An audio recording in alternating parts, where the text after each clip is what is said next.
ਸਤਿ ਸ਼੍ਰੀ ਅਕਾਲ ਜੀ। ਚੈਨਲ ਪੰਜਾਬੀ ਦੇਖ ਰਹੇ ਸਾਰੇ ਦਰਸ਼ਕਾਂ ਦਾ ਮੈਂ ਸ਼ਰੀ ਸਵਾਗਤ ਕਰਦੀ ਹਾਂ। ਬੁਲੇਟਿਨ ਦਾ ਆਗਾਜ਼ ਕਰ ਲੈਂਦੇ ਹਾਂ ਹੈਡਲਾਈਨਸ ਦੇ ਨਾਲ। ਵਰਲਡ ਹੈਲਥ ਆਰਗੇਨਾਈਜੇਸ਼ਨ ਨੇ ਮੈਰੀਕੈਗੋ ਵੈਕਸੀਨ ਨੂੰ ਦਿੱਤੀ ਮਨਜ਼ੂਰੀ, ਕੀਤੀ ਰੱਦ। ਤੰਬਾਕੂ ਪ੍ਰਸਿੱਧ ਕੰਪਨੀ ਨਾਲ ਸਬੰਧਾਂ ਦੇ ਚਲਦੇ ਵੈਕਸੀਨ ਹੋਈ ਨਾ ਮਨਜ਼ੂਰ। ਕੀ ਨਸ਼ੇ ਦਾ ਤੋੜ ਹੈ ਨਸ਼ਾ ਕਰਨ ਵਾਲੇ ਵਿਅਕਤੀ ਦੇ ਹਾਲਾਤਾਂ ਸੰਬੰਧੀ ਚਾਨਣਾ ਪਾਇਆ ਫਾਰਮਾਸਿਸਟ ਅਮਰੀਕ ਸਿੰਘ ਨੇ। ਉੱਚ ਗੈਸ ਦੀਆਂ ਕੀਮਤਾਂ ਤੋਂ ਪ੍ਰਭਾਵਿਤ ਡਰਾਈਵਰਾਂ ਨੂੰ ਜਲਦੀ ਮਿਲੇਗੀ ਛੋਟ, $110 ਰਿਬੇਟ ਤੇ ਛੋਟ। ਸ਼ਨੀਵਾਰ ਐਤਵਾਰ ਨੂੰ ਗੈਸ ਦੀਆਂ ਕੀਮਤਾਂ ਘਟਣ ਦੀ ਉਮੀਦ। ਜਿੱਥੇ ਖਬਰਾਂ ਵਿਸਥਾਰ ਦੇ ਨਾਲ, ਔਰ ਸਭ ਤੋਂ ਪਹਿਲਾਂ ਦੱਸ ਦਈਏ ਕਿ ਮੈਰੀਕੈਗੋ ਦੇ ਵੱਲੋਂ ਇੰਤਜ਼ਾਰ ਕੀਤਾ ਜਾ ਰਿਹਾ ਸੀ ਕਿ ਵੈਕਸੀਨ ਨੂੰ ਮਨਜ਼ੂਰੀ ਜਲਦ ਮਿਲਣ ਵਾਲੀ ਹੈ, ਪਰ ਅਜਿਹਾ ਨਹੀਂ ਹੋ ਸਕਿਆ। WHO ਨੇ ਫਿਲਹਾਲ ਇਹ ਮਨਜ਼ੂਰੀ ਰੱਦ ਕਰ ਦਿੱਤੀ ਗਈ ਹੈ। ਇਸ ਦਾ ਮੇਨ ਕਾਰਨ ਜਿਹੜਾ ਮੰਨਿਆ ਜਾ ਰਿਹਾ ਉਹ ਕਾਫੀ ਹੱਦ ਤੱਕ ਤੰਬਾਕੂ ਨੁਮਾ ਜਿਹੜੀ ਕੰਪਨੀ ਹੈਗੀ ਹੈ ਫਿਲਿਪ ਮੋਰਿਸ ਇੰਟਰਨੈਸ਼ਨਲ ਲੈਵਲ ਦੇ ਉੱਤੇ ਉਹਨਾਂ ਦੇ ਵੱਲੋਂ ਜਿਹੜਾ ਹੈ ਉਹਨਾਂ ਨਾਲ ਸੰਬੰਧ ਹੋਣ ਕਰਕੇ ਹੀ ਮੈਰੀਕੈਗੋ ਨੂੰ ਨਾ ਮਨਜ਼ੂਰ ਕਰ ਦਿੱਤਾ ਗਿਆ। ਇਹ ਹਵਾਲਾ ਦਿੱਤਾ ਗਿਆ ਕਿ ਕਿਉਂਕਿ ਜਿਹੜੀ WHO ਹੈ ਉਹ ਹਥਿਆਰਾਂ ਤੇ ਜਿਹੜੀ ਨਸ਼ੇ ਵਰਗੀਆਂ ਚੀਜ਼ਾਂ ਹੈਗੀਆਂ ਜਾਂ ਉਹਦੇ ਨਾਲ ਜੁੜੀਆਂ ਏਜੰਸੀਆਂ ਉਹਨਾਂ ਨੂੰ ਪ੍ਰਮੋਟ ਨਹੀਂ ਕਰਦੀ, ਇਸੇ ਲਈ ਕਾਫੀ ਹੱਦ ਤੱਕ ਇਹ ਵੈਕਸੀਨ ਵੀ ਨਾ ਮਨਜ਼ੂਰ ਹੋ ਚੁੱਕੀ ਹੈ। ਇੱਕ ਰਿਪੋਰਟ ਤੇ ਨਜ਼ਰ ਮਾਰ ਲੈਂਦੇ ਹਾਂ। ਮੈਰੀਕੈਗੋ ਦੁਆਰਾ ਬਣਾਈ ਗਈ ਪਹਿਲੀ ਕੈਨੇਡੀਅਨ ਕੋਵਿਡ-19 ਵੈਕਸੀਨ ਨੂੰ ਵਿਸ਼ਵ ਸਿਹਤ ਸੰਗਠਨ ਯਾਨੀ WHO ਦੇ ਵੱਲੋਂ ਤੰਬਾਕੂ ਦਿੱਗਜ ਫਿਲਿਪ ਮੋਰਿਸ ਕੰਪਨੀ ਦੇ ਨਾਲ ਸਬੰਧਾਂ ਕਾਰਨ ਰੱਦ ਕਰ ਦਿੱਤਾ ਗਿਆ ਹੈ। ਮੈਰੀਕੈਗੋ ਦੀ ਪ੍ਰਧਾਨ ਤੇ CEO ਤੈਕਸ਼ੀ ਨਗਾਓ ਨੇ ਇੱਕ ਬਿਆਨ ਦੇ ਵਿੱਚ ਕਿਹਾ ਕਿ ਅਸੀਂ ਜਾਣਦੇ ਹਾਂ ਕਿ WHO ਨੇ ਮੈਰੀਕੈਗੋ ਦੀ ਵੈਕਸੀਨ ਸਥਿਤੀ ਨੂੰ ਸਵੀਕਾਰ ਨਾ ਕਰਨ ਲਈ ਅਪਡੇਟ ਕੀਤਾ ਹੈ। ਸਾਨੂੰ ਇੱਕ ਈਮੇਲ ਹਾਸਲ ਹੋਈ ਹੈ ਜਿਸ ਦੇ ਵਿੱਚ WHO ਦੇ ਸ਼ੁਰੂਆਤੀ ਫੈਸਲੇ ਦਾ ਸੰਕੇਤ ਦਿੱਤਾ ਗਿਆ ਹੈ ਤੇ ਸਾਨੂੰ ਸੂਚਿਤ ਕੀਤਾ ਗਿਆ ਹੈ ਕਿ ਵੇਰਵਿਆਂ ਤੇ ਤਰਕ ਦੀ ਰੂਪਰੇਖਾ ਦੇਣ ਵਾਲੇ ਅਧਿਕਾਰ ਸੰਚਾਰ ਦੀ ਪਾਲਣਾ ਕੀਤੀ ਜਾਏਗੀ। ਉਹਨਾਂ ਕਿਹਾ ਕਿ ਇੱਕ ਵਾਰ ਜਦੋਂ ਸਾਨੂੰ ਇਹ ਪ੍ਰਾਪਤ ਹੋਇਆ ਤਾਂ ਅਸੀਂ ਤਰਕ ਦੀ ਸਮੀਖਿਆ ਕਰਾਂਗੇ ਤੇ ਸਾਡੇ ਭਾਈਵਾਲਾਂ ਤੇ ਸ਼ੇਅਰ ਧਾਰਕਾਂ ਦੇ ਨਾਲ ਅਗਲੇ ਕਦਮਾਂ ਤੇ ਚਰਚਾ ਕਰਨਾ ਜਾਰੀ ਰੱਖਾਂਗੇ। ਇਹ ਸਾਡੀ ਸਮਝ ਹੈ ਕਿ ਇਹ ਫੈਸਲਾ ਮੈਰੀਕੈਗੋ ਦੇ ਘੱਟ ਗਿਣਤੀ ਸ਼ੇਅਰ ਧਾਰਕ ਨਾਲ ਜੁੜਿਆ ਹੋਇਆ, ਨਾ ਕਿ ਸਾਡੀ ਕੋਵਿਡ-19 ਵੈਕਸੀਨ ਦੀ ਪ੍ਰਦਰਸ਼ਿਤ ਸੁਰੱਖਿਆ ਤੇ ਪ੍ਰਭਾਵਸ਼ੀਲਤਾ ਪ੍ਰੋਫਾਈਲ ਦੇ ਨਾਲ। ਕੋਵੀਫੈਂਸ ਨੂੰ ਹੈਲਥ ਕੈਨੇਡਾ ਦੇ ਵੱਲੋਂ 24 ਫਰਵਰੀ 2022 ਨੂੰ ਮਨਜ਼ੂਰੀ ਹਾਲਾਂਕਿ ਦੇ ਦਿੱਤੀ ਗਈ ਸੀ। ਫਿਲਿਪ ਮੋਰਿਸ ਦੁਨੀਆ ਦੀ ਸਭ ਤੋਂ ਵੱਡੀ ਤੰਬਾਕੂ ਕੰਪਨੀ ਜਿਹੜੀ ਕਿ ਕਿਊਬਿਕ ਸਥਿਤ ਮੈਰੀਕੈਗੋ ਦੇ 1/3 ਹਿੱਸੇ ਦੀ ਮਾਲਕ ਹੈ। ਕੈਨੇਡਾ ਦੀ ਸਰਕਾਰ ਨੇ ਮੈਰੀਕੈਗੋ ਦੇ ਵਿੱਚ $173 ਮਿਲੀਅਨ ਦਾ ਨਿਵੇਸ਼ ਕੀਤਾ ਹੈ ਤੇ ਇਹ ਵਿਹਾਰਕ ਕੋਵਿਡ-19 ਵੈਕਸੀਨ ਬਣਾਉਣ ਦੀ ਕੋਸ਼ਿਸ਼ਾਂ ਕੀਤੀਆਂ ਨੇ। ਫ੍ਰਾਂਸਵਾ ਫਿਲਿਪ ਸ਼ੈਂਪੇਨ ਜੋ ਕਿ ਇਨੋਵੇਸ਼ਨ ਤੇ ਸਾਇੰਸ ਐਂਡ ਇੰਡਸਟਰੀ ਦੇ ਮੰਤਰੀ ਨੇ, ਉਹਨਾਂ ਕਿਹਾ ਹੈ ਕਿ ਫਿਲਿਪ ਮੋਰਿਸ ਦੀ ਮੈਰੀਕੈਗੋ ਦੇ ਵਿੱਚ ਹਿੱਸੇਦਾਰੀ ਵਾਲੀ ਮਲਕੀਅਤ ਢਾਂਚਾ ਪ੍ਰੋਜੈਕਟ ਦੇ ਵਿੱਚ ਨਿਵੇਸ਼ ਨੂੰ ਰੋਕਣ ਲਈ ਦ੍ਰਿੜ ਸੀ। ਵਿਅਕਤੀ ਨੇ ਅੱਗੇ ਕਿਹਾ ਹੈ ਕਿ ਕੈਨੇਡਾ ਵਿੱਚ ਮੈਰੀਕੈਗੋ ਦੀ ਮੌਜੂਦਗੀ ਕੈਨੇਡੀਅਨਾਂ ਦੀ ਸਿਹਤ ਤੇ ਤੰਦਰੁਸਤੀ ਦੇ ਵਿੱਚ ਯੋਗਦਾਨ ਪਾਉਂਦੀ ਹੈ। ਮੰਤਰਾਲੇ ਦੇ ਇੱਕ ਬਿਆਨ ਦੇ ਵਿੱਚ ਕਿਹਾ ਗਿਆ ਹੈ ਕਿ ਸਾਡੀ ਸਰਕਾਰ ਕੰਪਨੀ ਦੇ ਸੰਪਰਕ ਵਿੱਚ ਹੈ ਤੇ ਇੱਕ ਹੱਲ ਲੱਭਣ ਲਈ ਉਹਨਾਂ ਨਾਲ ਕੰਮ ਕਰ ਰਹੀ ਹੈ। ਮੈਰੀਕੈਗੋ ਦੀ ਕੋਵਿਡ-19 ਵੈਕਸੀਨ ਕੋਵੀਫੈਂਸ ਨੂੰ 24 ਫਰਵਰੀ ਨੂੰ ਹੈਲਥ ਕੈਨੇਡਾ ਤੋਂ ਮਨਜ਼ੂਰੀ ਮਿਲੀ। ਘਰੇਲੂ ਵੈਕਸੀਨ ਮਨੁੱਖੀ ਵਰਤੋਂ ਲਈ ਅਧਿਕਾਰਤ ਦੁਨੀਆ ਦੀ ਪਹਿਲੀ ਪਲਾਂਟ ਬੇਸਡ ਜੈਬ ਹੈ। ਇਹ 20 ਤੋਂ ਵੱਧ ਸਾਲਾਂ ਵਿੱਚ ਮਨਜ਼ੂਰ ਹੋਣ ਵਾਲੀ ਪਹਿਲੀ ਕੈਨੇਡੀਅਨ ਸ਼ਾਟ ਵੀ ਹੈ। ਹੈਲਥ ਕੈਨੇਡਾ ਨੇ 18 ਤੋਂ 64 ਸਾਲ ਦੀ ਉਮਰ ਦੇ ਲੋਕਾਂ ਲਈ ਕਲੀਨਿਕਲ ਅਜ਼ਮਾਇਸ਼ਾਂ ਤੋਂ ਬਾਅਦ ਕੋਵਿਡ-19 ਦੇ ਵਿਰੁੱਧ ਪ੍ਰੀਖਣ ਦੇ ਵਿੱਚ 71% ਦੀ ਦਰ ਦਰਸਾਉਣ ਤੋਂ ਬਾਅਦ ਮਨਜ਼ੂਰੀ ਦਿੱਤੀ ਹੈ। ਕੋਵਿਡ-19 ਕਾਰਨ ਹੋਣ ਵਾਲੀ ਗੰਭੀਰ ਬਿਮਾਰੀ ਦੇ ਵਿਰੁੱਧ ਵੀ ਇਹ ਜੈਬ 100% ਦੀ ਪ੍ਰਭਾਵਸ਼ਾਲੀ ਸੀ। 2 ਮਾਰਚ ਨੂੰ WHO ਦੀ ਵੈਬਸਾਈਟ ਤੋਂ ਦਸਤਾਵੇਜ਼ ਦਿਖਾਉਂਦੇ ਨੇ ਕਿ ਮੈਰੀਕੈਗੋ ਦੀ ਕੋਵਿਡ-19 ਵੈਕਸੀਨ ਨੂੰ ਸੰਸਥਾ ਦੀ ਦਿਲਚਸਪੀ ਦੇ ਪੜਾਅ ਵਿੱਚ ਸਵੀਕਾਰ ਨਾ ਕਰਨ ਵਜੋਂ ਸੂਚੀਬੱਧ ਕੀਤਾ ਗਿਆ ਹੈ। 16 ਮਾਰਚ ਨੂੰ ਇੱਕ ਪ੍ਰੈਸ ਕਾਨਫਰੰਸ ਦੌਰਾਨ ਦਵਾਈਆਂ ਤੇ ਸਿਹਤ ਉਤਪਾਦਾਂ ਤੱਕ ਪਹੁੰਚ ਲਈ WHO ਦੇ ਸਹਾਇਕ ਡਾਇਰੈਕਟਰ ਜਨਰਲ ਨੇ ਕਿਹਾ ਹੈ ਕਿ ਬਹੁਤ ਸੰਭਾਵਨਾ ਹੈ ਕਿ ਮੈਰੀਕੈਗੋ ਦੀ ਟੀਕੇ ਨੂੰ ਐਮਰਜੈਂਸੀ ਵਰਤੋਂ ਲਈ ਹਰੀ ਝੰਡੀ ਨਹੀਂ ਮਿਲੇਗੀ। ਇਸ ਦੇ ਕਨੈਕਸ਼ਨਾਂ ਦੇ ਕਾਰਨ ਇਹ ਤੰਬਾਕੂ ਕੰਪਨੀ ਫਿਲਿਪ ਮੋਰਿਸ ਇੰਟਰਨੈਸ਼ਨਲ ਦੀ ਮਲਕੀਅਤ ਹੈ। ਇਸ ਲਈ ਪ੍ਰਕਿਰਿਆ ਨੂੰ ਇਹ ਰੋਕ ਦਿੱਤਾ ਗਿਆ ਹੈ ਕਿਉਂਕਿ ਇਹ ਚੰਗੀ ਤਰ੍ਹਾਂ ਜਾਣਿਆ ਜਾਂਦਾ ਹੈ WHO ਤੇ ਸੰਯੁਕਤ ਰਾਸ਼ਟਰ ਦੀ ਤੰਬਾਕੂ ਤੇ ਹਥਿਆਰਾਂ ਦੇ ਉਦਯੋਗ ਨਾਲ ਜੁੜੇ ਹੋਣ ਬਾਰੇ ਬਹੁਤ ਸਖਤ ਨੀਤੀ ਹੈ। ਉਹਨਾਂ ਕਿਹਾ ਇਹੀ ਕਾਰਨ ਹੈ ਕਿ ਪ੍ਰਕਿਰਿਆ ਰੋਕੀ ਗਈ ਹੈ। ਜੁਲਾਈ 2020 ਦੇ ਵਿੱਚ ਮੈਰੀਕੈਗੋ ਨੇ ਫਿਲਿਪ ਮੋਰਿਸ ਇੰਟਰਨੈਸ਼ਨਲ ਤੋਂ ਆਪਣੇ ਆਪ ਨੂੰ ਦੂਰ ਕਰਨ ਦੀਆਂ ਯੋਜਨਾਵਾਂ ਦਾ ਐਲਾਨ ਕੀਤਾ ਸੀ। ਐਸੋਸੀਏਸ਼ਨ ਮੈਰੀਕੈਗੋ ਲਈ ਰੁਕਾਵਟਾਂ ਤੇ ਆਲੋਚਕਾਂ ਦਾ ਇੱਕ ਸਰੋਤ ਰਹੀ ਹੈ। ਕੈਨੇਡਾ, ਜਿਸ ਨੇ ਮੁੱਖ ਤੌਰ ਤੇ ਫਾਈਜ਼ਰ ਤੇ ਮੋਡਰਨਾ ਦੇ mRNA ਵੈਕਸੀਨ ਦੀ ਵਰਤੋਂ ਕੀਤੀ ਹੈ, ਨੇ ਕੋਵੀਫੈਂਸ ਵੈਕਸੀਨ ਦੀਆਂ 76 ਮਿਲੀਅਨ ਖੁਰਾਕਾਂ ਲਈ ਇੱਕ ਸੌਦਾ ਪ੍ਰਾਪਤ ਕੀਤਾ ਸੀ। WHO ਦੁਆਰਾ ਅਸਵੀਕਾਰ ਕਰਨਾ ਕੈਨੇਡਾ ਨੂੰ ਕੋਵੀਫੈਂਸ ਵੈਕਸੀਨ ਨੂੰ ਦੂਜੇ ਦੇਸ਼ਾਂ ਨਾਲ ਦਾਨ ਕਰਨ ਦੇ ਯੋਗ ਹੋਣ ਤੋਂ ਰੋਕ ਦੇਵੇਗਾ ਤੇ ਕੋਵੈਕਸ ਵਜੋਂ ਜਾਣੇ ਜਾਂਦੇ global equity vaccine equity program ਲਈ ਆਪਣੇ ਦਾਨ ਨੂੰ ਸੀਮਿਤ ਕਰ ਦੇਵੇਗਾ। ਕੈਨੇਡਾ ਨੇ ਇਸ ਸਾਲ ਦੇ ਅੰਤ ਤੱਕ ਕੋਵੈਕਸ ਨੂੰ 200 ਮਿਲੀਅਨ ਖੁਰਾਕਾਂ ਦਾਨ ਕਰਨ ਦਾ ਦਾਅਵਾ ਕੀਤਾ ਹੈ, ਪਰ ਅਜੇ ਤੱਕ ਐਸਟਰਾਜ਼ੈਨੇਕਾ, ਮੋਡਰਨਾ ਤੇ ਜੌਨਸਨ ਐਂਡ ਜੌਨਸਨ ਵੈਕਸੀਨ ਦੀਆਂ ਸਿਰਫ 37 ਮਿਲੀਅਨ ਖੁਰਾਕਾਂ ਹੀ ਦਿੱਤੀਆਂ ਗਈਆਂ ਨੇ।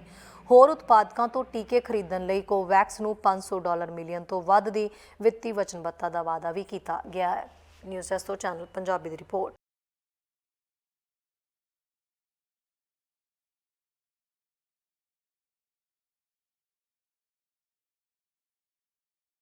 ਅੱਗੇ ਦੱਸਦੇ ਕਿ ਗੈਸ ਦੀਆਂ ਕੀਮਤਾਂ ਵਧਣ ਕਰਕੇ ਲੋਕਾਂ ਦੀ ਜੇਬ ਦੇ ਉੱਤੇ ਵਾਧੂ ਮਾਰ ਪੈ ਰਹੀ ਸੀ, ਜਿਹਦੇ ਕਰਕੇ ਡਰਾਈਵਰ ਵੀ ਬਹੁਤ ਜ਼ਿਆਦਾ ਖੱਜਲ ਖੁਆਰ ਹੋ ਰਹੇ ਸੀ, ਆਮ ਜਨਤਾ ਵੀ। ਪਰ ਫਿਲਹਾਲ ਹੁਣ ਇਹ ਕਿਹਾ ਜਾ ਰਿਹਾ ਹੈ ਕਿ ਡਰਾਈਵਰ ਜਿਹੜੇ ਨੇ ਜਲਦੀ ਹੀ ਉਹਨਾਂ ਨੂੰ ਛੋਟ ਮਿਲਣ ਵਾਲੀ ਹੈ। ਜੀ ਹਾਂ, ਜੌਨ ਹੌਰਗਨ ਨੇ ਇਸ ਚੀਜ਼ ਦਾ ਐਲਾਨ ਕੀਤਾ ਹੈ। ਦੱਸਦੇ ਕਿ ਕਿਹਨਾਂ ਨੂੰ ਇਸ ਵੇਲੇ ਛੋਟ ਮਿਲਣ ਜਾ ਰਹੀ ਹੈ। ਜੌਨ ਹੌਰਗਨ ਨੇ ਕਿਹਾ ਕਿ ਜ਼ਿਆਦਾਤਰ ਡਰਾਈਵਰ ਜਿਨ੍ਹਾਂ ਨੇ ਫਰਵਰੀ ਦੇ ਵਿੱਚ insurance corporation of British Columbia ਦੇ ਨਾਲ ਮੂਲ ਆਟੋ ਇੰਸ਼ੋਰੈਂਸ ਪਾਲਿਸੀ ਰੱਖੀ ਸੀ, ਉਹਨਾਂ ਨੂੰ $110 ਦਾ ਭੁਗਤਾਨ ਮਿਲੇਗਾ, ਯਾਨੀ ਵਾਹਨ ਚਾਲਕਾਂ ਨੂੰ $110 ਰਿਬੇਟ ਮਿਲਣ ਜਾ ਰਹੇ ਨੇ। ਸੋਲਿਸਿਟਰ ਜਨਰਲ ਮਾਈਕ ਫਰਨਵਰਥ ਨੇ ਕਿਹਾ ਹੈ ਕਿ ਵਪਾਰਕ ICBC ਗਾਹਕਾਂ ਨੂੰ $165 ਦੀ ਛੋਟ ਮਿਲੇਗੀ, ਕਿਉਂਕਿ ਉਹਨਾਂ ਦੇ ਗੈਸ ਖਰਚੇ ਅਕਸਰ ਵੱਧ ਹੁੰਦੇ ਨੇ। ਇਹ ਜੋੜਦੇ ਹੋਏ ਕਿ ਰਕਮਾਂ ਦਾ ਫੈਸਲਾ ICBC ਦੀ ਵਿੱਤੀ ਸਥਿਤੀ ਦੇ ਆਧਾਰ ਦੇ ਉੱਤੇ ਕੀਤਾ ਗਿਆ ਸੀ। ਕਈ ਮੈਟਰੋ ਵੈਨਕੂਵਰ ਸਟੇਸ਼ਨਾਂ ਤੇ ਗੈਸ ਦੀਆਂ ਕੀਮਤਾਂ 2 ਹਫ਼ਤੇ ਪਹਿਲਾਂ 214.9 ਸੈਂਟ ਪ੍ਰਤੀ ਲੀਟਰ ਤੱਕ ਪਹੁੰਚ ਗਈਆਂ ਸਨ। ਮਾਹਰਾਂ ਨੇ ਕਿਹਾ ਕਿ ਤੇਲ ਦੀਆਂ ਕੀਮਤਾਂ, ਸਪਲਾਈ ਦੇ ਚੱਲ ਰਹੇ ਮੁੱਦੇ ਤੇ ਯੂਕਰੇਨ ਦੇ ਰੂਸੀ ਜਿਹੜੇ ਹੈ ਹਮਲੇ ਕਰਕੇ ਇਹ ਸਭ ਤੋਂ ਲਾਗਤ ਜਿਹੜਾ ਇਸ ਦੇ ਵਿੱਚ ਵਾਧਾ ਹੋਇਆ ਹੈ। ਇਸ ਛੋਟ ਤੇ $395 ਮਿਲੀਅਨ ਦੀ ਲਾਗਤ ਆਉਣ ਦੀ ਉਮੀਦ ਹੈ। ਜਿਹੜੇ ਲੋਕ ਭੁਗਤਾਨ ਪ੍ਰਾਪਤ ਕਰਨ ਦੇ ਯੋਗ ਨੇ ਉਹ ਮਈ ਦੇ ਵਿੱਚ ਇਹ ਪ੍ਰਾਪਤ ਕਰਨਗੇ, ਜੇਕਰ ਉਹਨਾਂ ਨੇ ICBC ਦੇ ਨਾਲ ਸਿੱਧੀ ਜਮ੍ਹਾਂ ਰਕਮ ਲਈ ਸਾਈਨ ਅਪ ਕੀਤਾ। ਜਿਹੜੇ ਨਹੀਂ ਹੈ ਉਹਨਾਂ ਨੂੰ ਜੂਨ ਦੇ ਵਿੱਚ ਚੈੱਕ ਪ੍ਰਾਪਤ ਹੋਵੇਗਾ। BC ਦੇ ਪੂਰਬੀ ਗੁਆਂਢੀ ਦੇ ਉਲਟ ਪ੍ਰੋਵਿੰਸ ਨੇ ਗੈਸ ਦੀਆਂ ਲਾਗਤਾਂ ਨੂੰ ਹੋਰ ਆਫਸੈਟ ਕਰਨ ਦੇ ਲਈ ਟੈਕਸ ਕਟੌਤੀ ਦਾ ਐਲਾਨ ਨਹੀਂ ਕੀਤਾ। ਮਹੀਨੇ ਦੀ ਸ਼ੁਰੂਆਤ ਦੇ ਵਿੱਚ ਅਲਬਰਟਾ ਨੇ ਉਸ ਪ੍ਰਾਂਤ ਦੇ ਵਿੱਚ ਵਧਦੀਆਂ ਕੀਮਤਾਂ ਨੂੰ ਘੱਟ ਕਰਨ ਲਈ ਗੈਸ ਉੱਤੇ ਟੈਕਸ 13 ਸੈਂਟ ਪ੍ਰਤੀ ਲੀਟਰ ਘਟਾਉਣ ਦੀ ਯੋਜਨਾ ਦਾ ਪਰਦਾਫਾਸ਼ ਕੀਤਾ।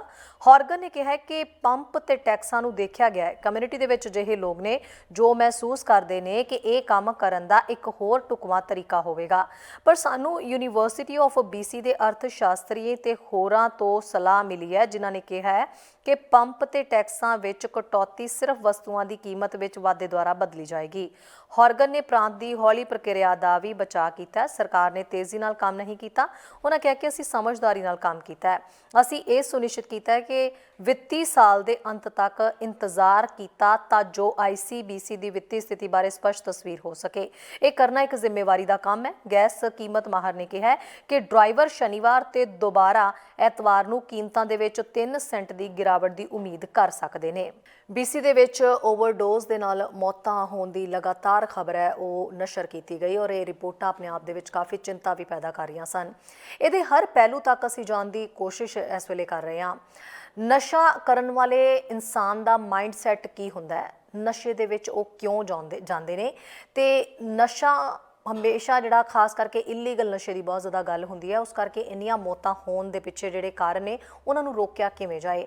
ਇੱਕ ਨਸ਼ਾ ਕਰਨ ਵਾਲੇ ਇਨਸਾਨ ਦੇ ਹਾਲਾਤ ਕਿਹੋ ਜਿਹੇ ਹੁੰਦੇ ਨੇ, ਉਹਨਾਂ ਹਾਲਾਤਾਂ ਨੂੰ ਕਿਵੇਂ ਸਮਝਿਆ ਜਾਏ, ਇਹ ਸਾਰੇ ਸਵਾਲਾਂ ਦੇ ਉੱਤੇ ਚਾਨਣਾ ਪਾਇਆ ਫਾਰਮਾਸਿਸਟ ਅਮਰੀਕ ਸਿੰਘ ਨੇ। ਆਓ ਜਾਣਦੇ ਹਾਂ ਫਾਰਮਾਸਿਸਟ ਅਮਰੀਕ ਸਿੰਘ ਨੇ ਇਸ ਸੰਬੰਧੀ ਕੀ ਕੁਝ ਜਾਣਕਾਰੀ ਸਾਂਝੀ ਕੀਤੀ। ਓਵਰਡੋਜ਼ ਦੇ ਨਾਲ ਬਹੁਤ ਸਾਰੀਆਂ ਮੌਤਾਂ ਹੋਣ ਦੀ ਰਿਪੋਰਟ ਜਿਹੜੀ ਹੈ ਪਿਛਲੇ ਦਿਨਾਂ ਦੇ ਵਿੱਚ ਅਸੀਂ ਦੇਖੀ। ਨਸ਼ਰ ਹੋਈ ਇਹ ਰਿਪੋਰਟ ਜਦੋਂ ਤਾਂ ਇੱਕ ਕਾਫੀ ਚਿੰਤਾ ਇਹਦੇ ਵਿੱਚ ਆਈ। ਨਸ਼ਾ ਕਿਉਂ ਹੁੰਦਾ ਹੈ, ਨਸ਼ੇ ਦੇ ਵਿੱਚ ਲੋਕ ਕਿਵੇਂ ਚਲੇ ਜਾਂਦੇ ਨੇ, ਔਰ ਜ਼ਿਆਦਾਤਰ ਜਿਹੜੀਆਂ ਨਸ਼ੇ ਦੇ ਨਾਲ ਓਵਰਡੋਜ਼ ਨਾਲ ਮੌਤਾਂ ਹੋ ਰਹੀਆਂ ਨੇ ਉਹ ਇਲੀਗਲ ਨਸ਼ੇ ਦੇ ਨਾਲ ਹੋ ਰਹੀਆਂ ਨੇ। ਇਹਦੇ ਵਿੱਚ ਕੀ ਮਾਈਂਡ ਸੈਟ ਹੁੰਦਾ ਨਸ਼ਾ ਕਰਨ ਵਾਲੇ ਦਾ, ਤੇ ਨਸ਼ੇ ਦਾ ਤੋੜ ਕੀ ਨਸ਼ਾ ਹੀ ਹੁੰਦਾ ਹੈ, ਇਹ ਸਮਝਾਉਣ ਦੇ ਲਈ ਸਾਡੇ ਨਾਲ ਫਾਰਮਾਸਿਸਟ ਅਮਰੀਕ ਸਿੰਘ ਜੁੜੇ ਹੋਏ ਨੇ। ਅਮਰੀਕ, ਪਿਛਲੇ ਦਿਨਾਂ ਦੇ ਵਿੱਚ ਅਸੀਂ ਦੇਖਿਆ ਬਹੁਤ ਸਾਰੀਆਂ ਖਬਰਾਂ ਓਵਰਡੋਜ਼ ਨਾਲ ਮੌਤਾਂ ਹੁੰਦੀਆਂ ਆਈਆਂ, ਤੇ ਕੀ ਇੱਕ ਫਾਰਮਾਸਿਸਟ ਹੋਣ ਦੇ ਨਾਤੇ ਤੁਸੀਂ ਇਹਦੇ ਤੇ ਕੀ ਕਹਿਣਾ ਚਾਹੋ? ਜੀ, ਜਿੱਦਾਂ ਆਪਾਂ ਗੱਲ ਕਰੀਏ ਜਿਹੜੀ ਰਿਪੋਰਟ ਆਈ ਹੈ BC ਕਾਰਨਰਸ ਦੀ ਮਾਰਚ ਦੇ ਵਿੱਚ ਪਹਿਲੇ ਦੂਜੇ ਹਫ਼ਤੇ 11 ਤਰੀਕ ਨੂੰ ਆਈ ਗੈਸ। ਸੋ ਜੇ ਤੁਸੀਂ ਉਹਨੂੰ ਸਟੱਡੀ ਕਰੋ ਤਾਂ ਤੁਹਾਨੂੰ ਪਤਾ ਲੱਗਦਾ ਕਿ ਜਿਹੜੀਆਂ ਮੋਸਟ ਓਵਰਡੋਜ਼ ਡੈਥ ਨੇ ਉਹ ਹੋਈਆਂ ਫੈਂਟਨਾਈਲ ਕਰਕੇ, ਜਿਹੜਾ ਕਿ ਅਗੇਨ ਜਿੱਦਾਂ ਤੁਸੀਂ ਕਿਹਾ ਇਲੀਗਲ ਨਸ਼ਾ, ਰਾਈਟ, ਜੇ ਤੁਸੀਂ ਉਹਨੂੰ ਇਲੀਗਲ ਵੇ ਨਾਲ ਲੈਂਦੇ ਹੋ ਤਾਂ। ਅਤੇ ਉਹ ਡਾਟਾ ਕੰਸਰਨਿੰਗ ਆ ਜੀ। ਅਗੇਨ 2021 ਦੇ ਵਿੱਚ ਜਿਹੜੀਆਂ ਡੈਥਸ ਹੋਈਆਂ ਨੇ ਉਹੀ ਪੈਟਰਨ ਫੋਲੋ ਹੋ ਰਿਹਾ। ਜੇ ਆਪਾਂ ਦੇਖੀਏ 2022 ਜਨਵਰੀ ਦੀ ਡੇਟਾ ਜਿਹੜਾ ਆਲਰੇਡੀ ਆਊਟ ਹੈ ਉਹਦੇ ਵਿੱਚ 200 ਸਮਥਿੰਗ ਡੈਥ ਹੋ ਚੁੱਕੀਆਂ। ਸੋ ਸਿੰਪਲ ਮੈਥ ਹੈ ਜੀ। ਸੋ ਜੇ ਇੱਕ ਮਹੀਨੇ 'ਚ 200 ਕੁਛ ਹੋ ਚੁੱਕੀਆਂ ਤੇ we can see where we are headed. So concerning ਆ। ਸਰਕਾਰਾਂ ਦੇ ਦੇਰ ਸੋ ਮੈਨੀ ਪ੍ਰੋਗਰਾਮਸ, ਕਿੰਨੇ ਸਪੋਰਟਸ ਗਰੁੱਪ ਨੇ, ਡੀਟੌਕਸ ਸੈਂਟਰ ਨੇ, ਇਹ ਵਾਲੀਆਂ ਜਿਹੜੀਆਂ ਸਹੂਲਤਾਂ ਉਹਨਾਂ ਨੂੰ ਜਿਹਨਾਂ ਨੂੰ ਲੋੜ ਆ ਉਹਨਾਂ ਨੂੰ ਅਵੇਲ ਕਰਨਾ ਚਾਹੀਦਾ।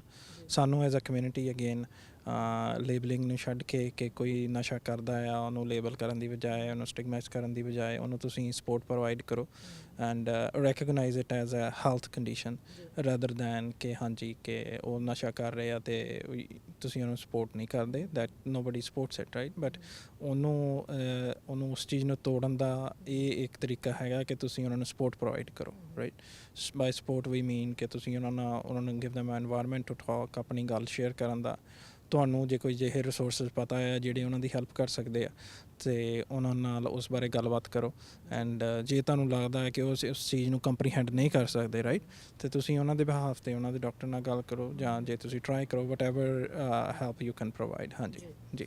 ਅਮਰੀਕ, ਇਹ ਇਲੀਗਲ ਨਸ਼ਾ ਕੀ ਹੁੰਦਾ ਹੈ? ਇਹ ਕਿਵੇਂ ਆਸਾਨੀ ਨਾਲ ਅਵੇਲੇਬਲ ਹੋ ਜਾਂਦਾ ਹੈ ਕਿ ਲੋਕ ਜਿਹੜਾ ਨੈਚੁਰਲ ਨਸ਼ਾ ਉਹਨੂੰ ਛੱਡ ਕੇ ਇਹ ਇਲੀਗਲ ਨਸ਼ੇ ਵੱਲ ਜਾ ਰਹੇ ਨੇ? ਸੋ ਇਹ ਕੀ ਇਹਦੇ ਵਿੱਚ ਸਿਮਿਲੈਰਿਟੀ ਹੁੰਦੀ ਹੈ? ਬੜੀ ਆਸਾਨੀ ਨਾਲ ਇਹ ਪ੍ਰੋਵਾਈਡ ਹੁੰਦਾ ਲੋਕਾਂ ਨੂੰ? ਜੀ ਇਸ ਬਾਰੇ ਮੈਂ ਕਮੈਂਟ ਤਾਂ ਨਹੀਂ ਕਰ ਸਕਦਾ ਕਿ ਬੜੀ ਆਸਾਨੀ ਨਾਲ ਪ੍ਰੋਵਾਈਡ ਹੋ ਰਿਹਾ ਲੋਕਾਂ ਨੂੰ ਜਾਂ ਮਿਲ ਰਿਹਾ। that is something other authorities have to look into, but obviously ਮਿਲ ਰਿਹਾ ਤਾਈਓ ਕਰਕੇ ਡੈਥ ਹੋ ਰਹੀਆਂ ਨੇ right. So that's the fact. ਅਤੇ ਅਗੇਨ ਹਰੇਕ ਏਜੰਸੀ ਹਰੇਕ ਅਥਾਰਟੀ ਇਸ ਕੰਮ ਕਰ ਰਹੇ ਨੇ ਕਿ ਇਹ ਚੀਜ਼ ਜਿਹੜੀ ਆ ਘਟੇ ਅਤੇ but obviously somebody is winning. ਜੇ ਆਪਾਂ ਗੌਰਮੈਂਟ ਦੀਆਂ ਪਾਲਿਸੀਜ਼ ਜਿਹੜੀਆਂ ਗੈਟਿੰਗ ਇੰਪਲੀਮੈਂਟਡ ਉਹ ਜੇ ਕੰਮ ਨਹੀਂ ਕਰ ਰਹੀਆਂ ਅਤੇ ਉਹ ਡੈਥ ਸਟਿਲ ਹੋ ਰਹੀਆਂ, so obviously there is something else which is winning on against whatever we are trying to do, whatever we are trying to achieve. So ਉਸ ਚੀਜ਼ ਨੂੰ, ਉਹ ਚੀਜ਼ਾਂ ਨੂੰ ਦੇਖਣ ਦੀ ਲੋੜ ਆ ਕਿ ਕਿੱਥੇ ਗੈਪਸ ਨੇ ਐਂਡ ਆਮ ਪ੍ਰੈਟੀ ਸ਼ੋਰ ਕਿ ਇਹ ਜਿਹੜੀ ਰਿਪੋਰਟ ਆਈ ਆ ਇਹਦੇ ਨਾਲ ਇਹਨੂੰ ਸਟੱਡੀ ਕਰਕੇ there will be more changes in a fruitful way ਕਿ ਜਿਨ੍ਹਾਂ ਦੇ ਨਾਲ ਸਾਨੂੰ ਅੱਗੇ ਜਾ ਕੇ ਰਿਜ਼ਲਟਸ ਜਿਹੜੇ ਆ ਵਧੀਆ ਮਿਲਣ। ਜਾਂ ਕੀ ਇਹ ਕਹਿਣਾ ਸਹੀ ਹੋਏਗਾ ਅਮਰੀਕ, ਜਨਰੇਸ਼ਨ ਦਾ ਆ ਰਿਹਾ, ਕੈਟਾਗਰੀਜ਼ ਵੰਡੀਆਂ ਹੋਈਆਂ ਨੇ, ਇਹ ਵੀ ਕਿਹਾ ਜਾਂਦਾ ਵੀ ਮੋਸਟ ਆਫ ਦਾ ਜਿਹੜੀ ਯੰਗ ਜਨਰੇਸ਼ਨ ਹੈ ਉਹ ਨਸ਼ੇ ਵੱਲ ਨੂੰ ਬਹੁਤ ਆ ਰਹੀ, ਚਾਹੇ ਉਹਦੇ ਵਿੱਚ ਇੰਟਰਨੈਸ਼ਨਲ ਸਟੂਡੈਂਟਸ ਹੋਣ, ਚਾਹੇ ਕੈਨੇਡੀਅਨ ਬੋਰਨ ਹੋਣ ਜਾਂ ਫਿਰ ਕੋਈ ਵੀ। ਸੋ ਇਹਦੇ ਪਿੱਛੇ ਦੀ ਸੱਚਾਈ ਕੀ ਹੈ? ਜੀ ਜੇ ਆਪਾਂ ਡੇਟਾ ਦੇਖੀਏ ਤਾਂ ਡੇਟੇ ਦੇ ਵਿੱਚ ਓਬਵੀਅਸਲੀ ਯੰਗ ਜਨਰੇਸ਼ਨ ਦੇ ਵਿੱਚ 30 ਤੋਂ ਅਬਵ ਏਜ ਗਰੁੱਪ ਦੇ ਵਿੱਚ ਜ਼ਿਆਦਾ, ਬਟ ਜੇ ਆਪਾਂ ਥੋੜ੍ਹਾ ਜਿਹਾ ਅੱਗੇ ਹੋਰ ਜਾਈਏ ਤਾਂ ਦੇਖੀਏ ਤਾਂ 50+ ਦੇ ਵਿੱਚ ਵੀ ਇਹ ਜ਼ਿਆਦਾ। ਸੋ ਅਗੇਨ ਲੇਬਲਿੰਗ ਨੂੰ ਛੱਡ ਕੇ ਪੇਪਰ ਰੈਦਰ ਦੈਨ ਕਿ ਉਹਨਾਂ ਦਾ ਸਟੇਟਸ ਕੀ ਆ ਕੈਨੇਡਾ ਦੇ ਵਿੱਚ, ਤੁਹਾਨੂੰ ਦੇਖਣਾ ਚਾਹੀਦਾ ਕਿ ਐਜ਼ ਅ ਹਿਊਮਨ ਉਸ ਬੰਦੇ ਦੇ ਰੀਜ਼ਨ ਕੀ ਆ ਰਾਈਟ। ਉਹ ਗ੍ਰਾਸ ਰੂਟ ਤੋਂ ਪੇ ਉਹਨਾਂ ਦਾ ਵਟ ਪੁਸ਼ ਦੈਮ ਟੂਵਰਡਸ ਦਾ ਡਰਗ, ਉਸ ਚੀਜ਼ ਨੂੰ ਰੈਕਗਨਾਈਜ਼ ਕਰਨ ਦੀ ਲੋੜ ਆ। ਉਹ ਰੈਕਗਨਾਈਜ਼ ਕਰਕੇ ਤੁਸੀਂ ਉਹਦੇ ਨਾਲ ਗੱਲਬਾਤ ਕਰਕੇ ਡੋਂਟ ਪੁਸ਼ ਦੈਮ ਅਵੇ, ਉਹਨਾਂ ਨੂੰ ਸਪੋਰਟ ਪ੍ਰੋਵਾਈਡ ਕਰੋ ਐਂਡ ਅੱਗੇ ਲਾਈਕ ਐਜ਼ ਅ ਹਿਊਮਨ ਜੇ ਤੁਸੀਂ ਉਹਨਾਂ ਨੂੰ if you trying to make them understand and obviously ਜਿਨ੍ਹਾਂ ਨੂੰ ਇਹ ਪ੍ਰੋਬਲਮ ਹੈਗੀ ਆ it's bit difficult because again ਜਿਹੜੇ ਕੈਮੀਕਲਸ ਨੇ ਦੇ ਮੇਕ ਸੋ ਮੈਨੀ ਚੇਂਜਸ ਇਨ ਦਾ ਬ੍ਰੇਨ। ਤੁਸੀਂ ਹਰੇਕ ਚੀਜ਼ ਨੂੰ ਡਿਫਰੈਂਟ ਪਰਸਪੈਕਟਿਵ ਨਾਲ ਦੇਖਦੇ ਆ। ਸੋ ਤੁਸੀਂ you have to think against from their perspective. ਉੱਥੇ ਲੈਵਲ 'ਤੇ ਜਾ ਕੇ ਉਹਨਾਂ ਨਾਲ ਗੱਲਬਾਤ ਸ਼ੁਰੂ ਕਰਕੇ ਸਪੋਰਟ ਪ੍ਰੋਵਾਈਡ ਕਰੋ।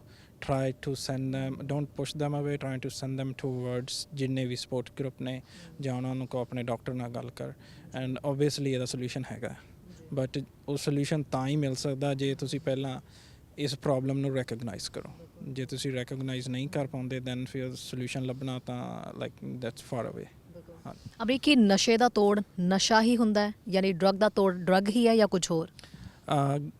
ਅਗੇਨ ਐਜ਼ ਪਰ ਦਾ ਸਟੱਡੀਜ਼ ਇਹਦਾ ਸੇਫਰ ਆਲਟਰਨੇਟਿਵ ਆ। ਮਤਲਬ ਕਿ ਨਸ਼ਾ ਜਦੋਂ ਕੋਈ ਵੀ ਛੱਡਣ ਦੀ ਕੋਸ਼ਿਸ਼ ਕਰਦਾ ਆ ਦੇਰ ਆਰ ਸੋ ਮੈਨੀ ਡਿਫਰੈਂਟ ਅਪਰੋਚਿਸ। ਇੱਕ ਅਪਰੋਚ ਕਈ ਅਡੈਪਟ ਕਰਦੇ ਨੇ ਕਿ ਅਸੀਂ ਇੱਕਦਮ ਛੱਡ ਦੇਣਾ, ਬਟ ਉਹਦੇ ਨਾਲ ਵਿਡਰੋਲ ਸਿੰਪਟਮਸ ਆਉਂਦੇ ਨੇ ਕਈ ਵਾਰੀ ਜਿਹੜੇ ਫੇਟਲ ਹੋ ਸਕਦੇ ਨੇ।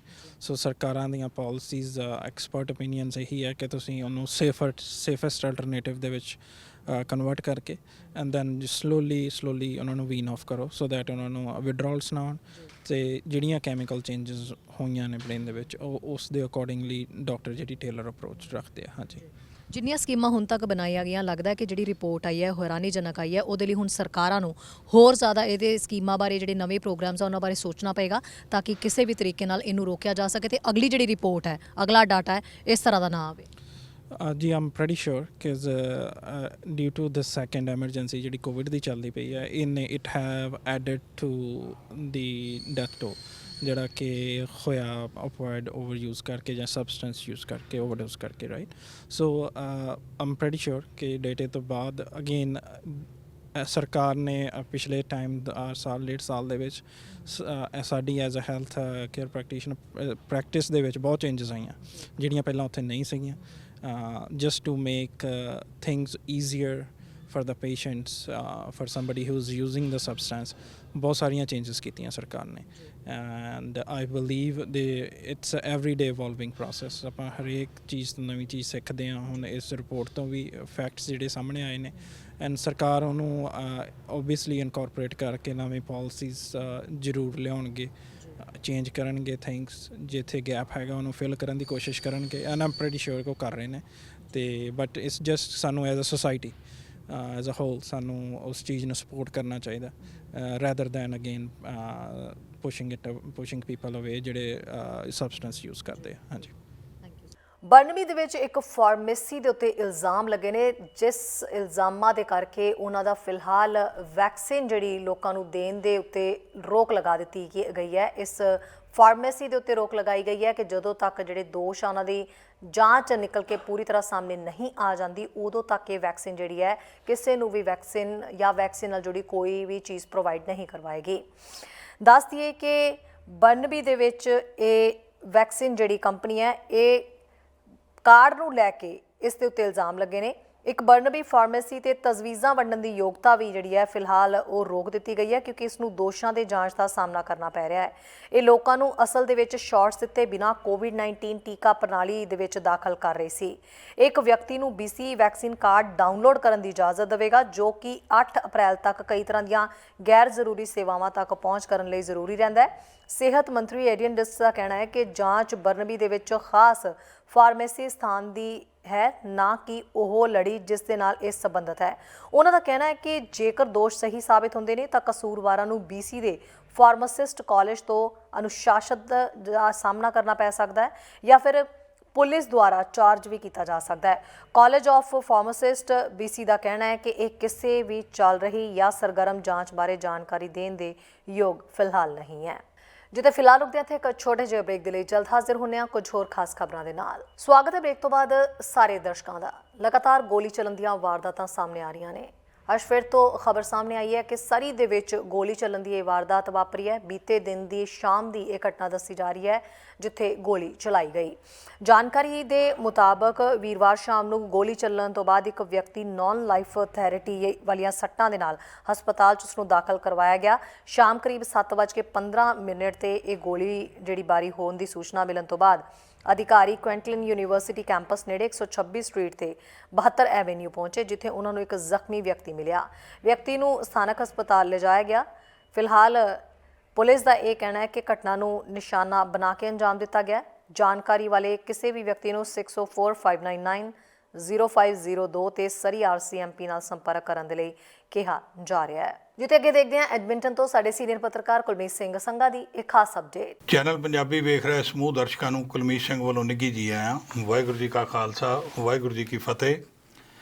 ਐਡਮਿੰਟਨ ਸ਼ਹਿਰ ਤੋਂ ਦੋਸਤੋ ਤੁਹਾਡੇ ਲਈ ਖਬਰ ਲੈ ਕੇ ਹਾਜ਼ਰ ਹਾਂ। ਇੱਕ ਤੇ ਅੱਜ ਐਡਮਿੰਟਨ ਸ਼ਹਿਰ ਵਿੱਚ ਸਵੇਰੇ ਪੁਲਿਸ ਦੀ ਤੇ ਇੱਕ ਵਿਅਕਤੀ ਦੇ ਨਾਲ ਜਿਹੜੀ ਜੀ ਮੁੱਠਭੇੜ ਹੋ ਗਈ ਆ ਜਿਹਦੇ ਕਾਰਨ ਉਸ ਵਿਅਕਤੀ ਦੀ ਮੌਤ ਹੋ ਗਈ ਆ। ਦੱਸਿਆ ਜਾਂਦਾ ਕਿ ਇੱਕ ਵਿਅਕਤੀ ਅੱਜ ਸਵੇਰੇ 6:30 ਵਜੇ ਦੇ ਕਰੀਬ ਕਿਤੇ ਡਿਸਟਰਬੈਂਸ ਕਾਜ਼ ਕਰ ਰਿਹਾ ਸੀ ਔਰ ਦੱਸਿਆ ਜਾ ਰਿਹਾ ਸੀ ਵੀ ਉਹਦੇ ਕੋਲ ਫਾਇਰ ਆਰਮ ਹੈਗਾ। ਅਤੇ ਜਦੋਂ ਉੱਥੇ ਪੁਲਿਸ ਆਈ ਹੈ, ਪੁਲਿਸ ਨੇ ਆ ਕੇ ਉਹ ਏਰੀਆ ਜਿਹੜਾ ਜੀ 103 ਐਵਨਿਊ ਅਤੇ 96 ਸਟਰੀਟ ਦਾ ਏਰੀਆ ਆ, ਉੱਥੇ ਆ ਕੇ ਪੁਲਿਸ ਵਾਲਿਆਂ ਨੇ ਜਦੋਂ ਘੇਰਾਬੰਦੀ ਕਰਨ ਦੀ ਕੋਸ਼ਿਸ਼ ਕੀਤੀ ਅਤੇ ਉਹ ਜਿਹੜਾ ਵਿਅਕਤੀ ਸੀ ਜੀ ਉਹ ਉੱਥੋਂ ਨੱਠ ਤੁਰਿਆ ਅਤੇ ਬਾਅਦ ਦੇ ਵਿੱਚ ਟਰੈਕਸ ਦੇ ਉੱਤੇ ਜਿਹੜੇ LRT ਦੇ ਟਰੈਕ ਆ ਉਹਦੇ ਨੇੜੇ ਜਾ ਕੇ ਪੁਲਿਸ ਨੇ ਉਹਨੂੰ ਘੇਰ ਲਿਆ ਅਤੇ ਉੱਥੇ ਜਦੋਂ ਇਹ ਗੱਲਬਾਤ ਹੋਈ ਹੈ ਜੀ ਅਤੇ ਪੁਲਿਸ ਨੇ ਜਦੋਂ ਫਾਇਰ ਕੀਤਾ ਅਤੇ ਉਹ ਵਿਅਕਤੀ ਦੀ ਜਾਣੀ ਉਹ ਫੱਟੜ ਹੋ ਗਿਆ ਅਤੇ ਜਦੋਂ ਉਹਨੂੰ ਲੈ ਕੇ ਜਾ ਰਹੇ ਸੀਗੇ ਹਸਪੀਟਲ ਤੋਂ ਉਹਦੀ ਮੌਤ ਹੋ ਜਾਂਦੀ ਹੈ।